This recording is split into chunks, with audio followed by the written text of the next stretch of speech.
St. Paul had told the disciples that he had been instructed by Jesus himself to preach to the Gentiles.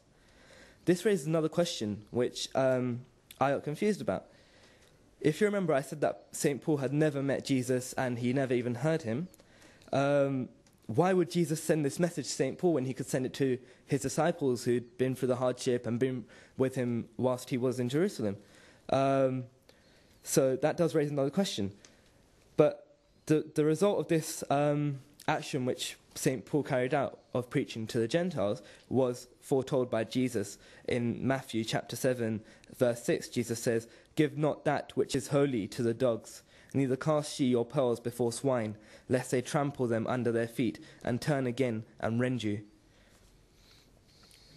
St. Paul was preaching the message to the pagan Roman Empire, and their attitude compelled Paul to modify the principles taught by Jesus to make it easier to convert people. He presented Jesus to them in a way which they already worshipped their own gods.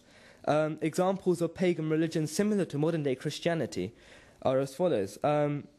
Adonis was a god whose death was celebrated in Western Asia and Greek lands. In some lands, his resurrection was celebrated the next day.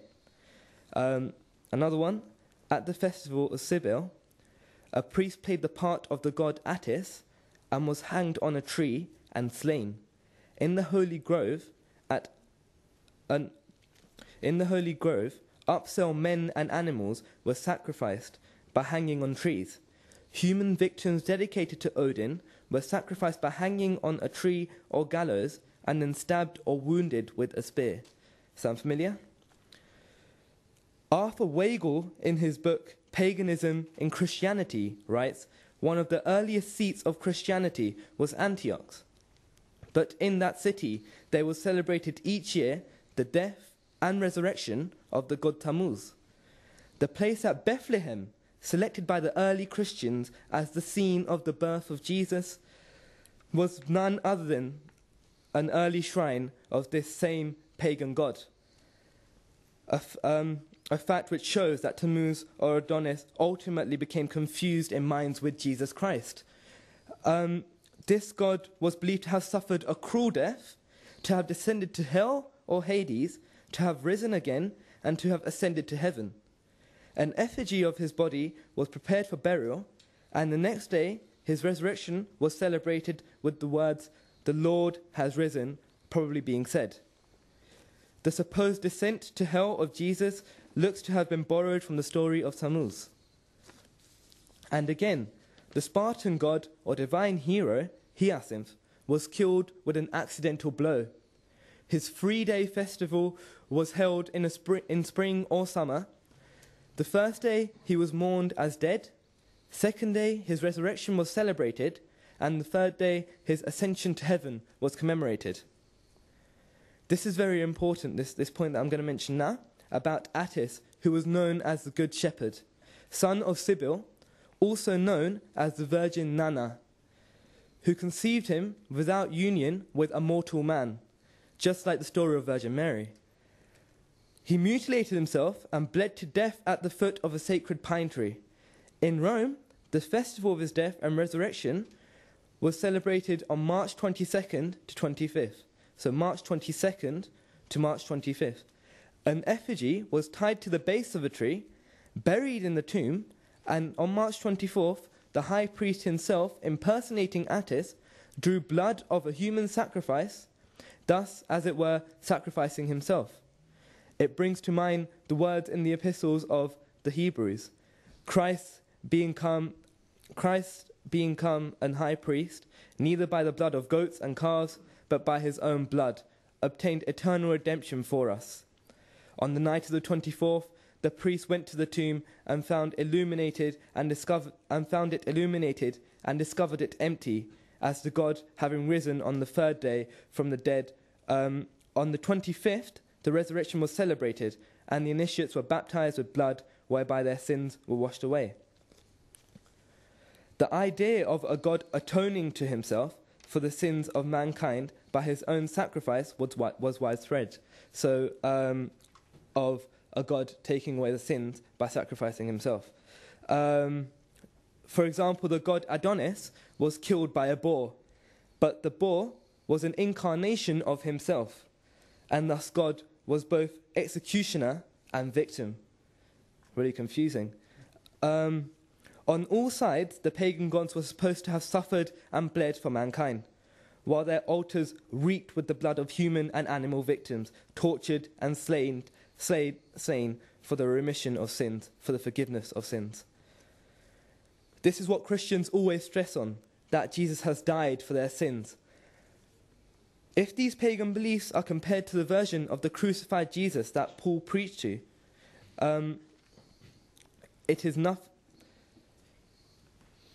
If these pagan beliefs are compared to a version of the crucified Jesus that Paul preached to Gentiles, it is nothing but a copy of the former and a highly distorted and dishonorable version of Christianity.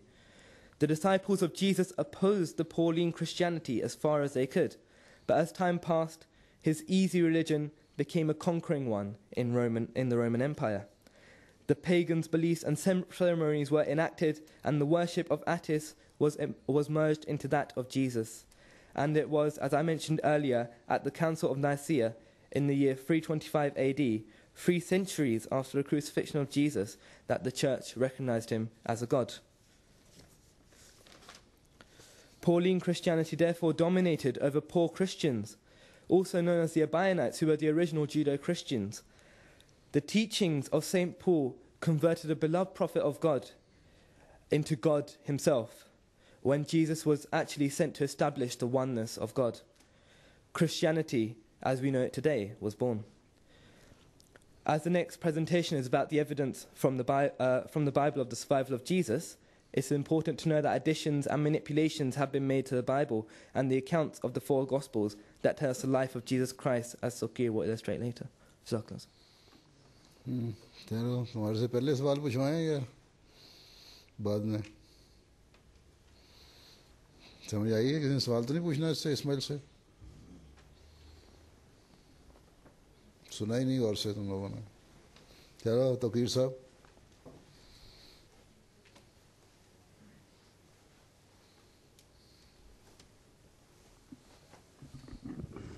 Assalamu alaikum, sir. Auzubillahi minash shaitanir rajim. Bismillahir rahmanir rahim. And if Christ be not risen, then is our preaching vain, and your faith is also vain. This is what St. Paul said to the Corinthians in a letter. This is printed in the Bible, chapter 15, verse 14.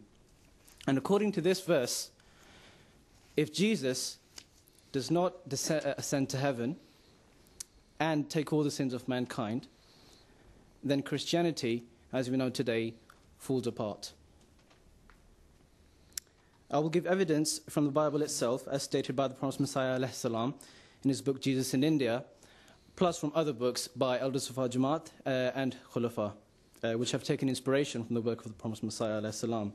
And in my research, I found out that it is probably of a much higher importance to Muslims that Hazrat Isa alayhi salam does not die on the cross than Christians or Jews themselves. And I will give a quick example of this. The Prophet Messiah has said in Jesus in India, a Jain or a Buddhist is afraid of killing even a mosquito or a flea and detests such an act. But alas, there are many among Muslims who would kill an innocent person with impunity and commit wanton murder without the least fear of God Almighty, who rates human life higher than all other animals. Why then this callousness, cruelty, and lack of sympathy? It is because from their very childhood, myths and false stories regarding a false concept of jihad are drummed into their ears and instilled into their hearts. And for those of you who are familiar with the story of Jesus alayhi salam, the second advent of Jesus alayhi salam, according to the non-Ahmadis, it's a very bloody Messiah, Nauzubillah, who's going to come to the earth and kill all the Christians and non-believers.